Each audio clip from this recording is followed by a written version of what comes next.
Pastroni mushkëritë për 3 ditë. Kjo është receta magjike për shëndetin. Nëse jeni duke kërkuar një recetë natyrale për të luftuar kollën, bronkitin ose edhe problemet e ftohjes gjatë dimrit, atëherë mund të jeni në vendin e duhur.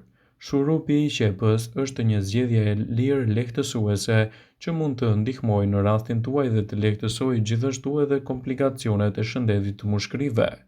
Për përgatitjen e kësaj substance do ju duhet qepa duke e qëruar, dhe kjo është ajo që bën elementet e saj anti-inflamator. E mbani atë në një përzierje edhe me mjaltin dhe konsumoni her pas here. Kështu do të ndihmoni në lehtësimin e problemeve respiratore.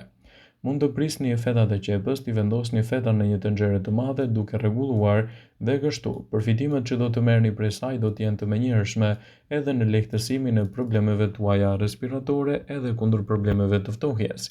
Mund të jetë një zgjidhje shumë e mirë lehtësuese edhe në situatën tuaj, citon eksperti.